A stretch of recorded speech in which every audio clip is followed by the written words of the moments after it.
হাজোৰ ৰতনপুৰত 2 ছাগলী চোৰক ৰাইজে হাতেলোতে ধৰি বান্ধি গতালে আৰক্ষী। দীৰ্ঘদিনৰে পৰা মিলপাৰ ভেলকৰ ৰতনপুৰ আদি অঞ্চলত চোৰৰ সন্ত্ৰাস চলাই অহা 2 ছাগলী চোৰক অৱশেষত ৰাইজে হাতেলোতে ধৰি বান্ধি আৰক্ষীক গতাই দিয়ে। এখন নম্বৰবিহীন ই-ৰিক্সাৰে 2 ছাগলী চোৰে চলাই গৈছিল সন্ত্ৰাস। ছাগলী চোৰ বৰ্ণিৰ নপাৰাৰ আমিৰ আলী আৰু বৰ্ণিৰ মণ্ডল চুপাৰ আলতাফ আলী বুলি জানিব পৰা গৈছে। ইতিমধ্যে 2 চোৰে 2টা দিনৰ ভিতৰতে 9টাকৈ ছাগলী চুৰ কৰিছিল। পিছত চিনাক্তৰ ভিত্তিত বঙালপাৰাৰ আকৰাম আলীয়ে ৰামদিয়া আৰক্ষী চকীত দাখিল কৰিছিল এখন এজাহাৰ। হয়, ছাগলী মোৰ ঘৰত ছাগলী আছিল আপোনাৰ 4-5টা মান থাকিলে। মাজৰ প্ৰায় এটা ছাগলী মানে 12:30 মান বজাত ছাগলীটি নাইকা হ'ল। আমি অত বিচাৰি আছোঁ, ছাগলীটি পোৱা নাই।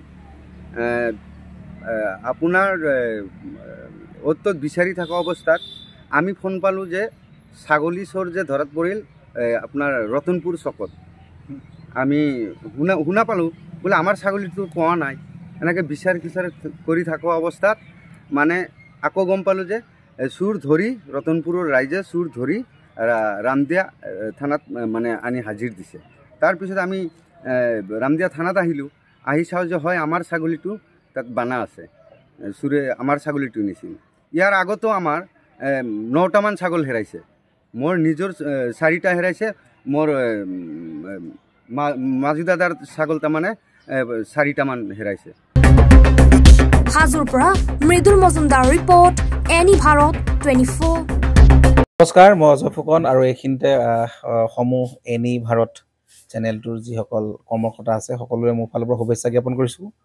অসমৰ আচলতে সংবাদ জগতত নতুনকৈ আচলতে এটি আত্মপ্ৰকাশ ঘটিছে আমাৰ নিউজ চেনেল এনি ভাৰত। আৰু এনি ভাৰতৰ এটা খুব ধুনীয়া এটা অনুষ্ঠান হ'বলৈ গৈ আছে। সকলোৱে জানে আমাৰ সকলোৰে মৰমৰ হাৰ্টথ্ৰব জুবিন গাৰ্গৰ গানে কি আনে। আচলতে জুবিনদাৰ সেই গীতৰ আধাৰত আমাৰ হিৰুদাই লিখা সেই গীতটি গানে কি আনে, এই গানে কি আনে নামৰ এটি তেওঁলোকে সাংগীতিক ৰিয়েলিটি শ্ব' কৰিবলৈ গৈ আছে। আৰু 15 আগষ্টৰ পৰা গোটেই আৰম্ভ হ'ব।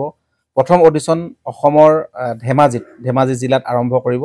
গতিকে সমূহ যিসকল প্ৰতিভা আছে, যিসকলে গান ভাল পায়, যিসকলে তেওঁলোকৰ নিজৰ প্ৰতিভা আচলতে দেখুৱাব বিচাৰে, এই ৰিয়েলিটি শ্ব'ত গানে কি আনে এই প্ৰতিযোগিতাত অংশগ্ৰহণ কৰক আৰু খুব ধুনীয়া আপোনালোকে সুবৰ্ণ সুযোগ লাভ কৰিব। লগতে ইয়াতে পুৰস্কাৰ আছেই, বিভিন্ন ধৰণৰ উপহাৰো আপোনালোকে লাভ কৰিব। আৰু লগতে এগৰাকী প্ৰতিষ্ঠিত আচলতে এগৰাকী শিল্পী হিচাপে অসমৰ সাংস্কৃতিক জগত আপোনালোক প্ৰতিষ্ঠা লাভ কৰিব। গতিকে গোটেই অনুষ্ঠানটোলৈ মোৰ ফালৰ পৰা শুভকামনা থাকিল। আৰু লগতে এই অনুষ্ঠানটোত আপোনালোকে অংশগ্ৰহণ কৰিব। আমিও আছোঁ আৰু সকলোকে আমি লগ পাম। ধন্যবাদ।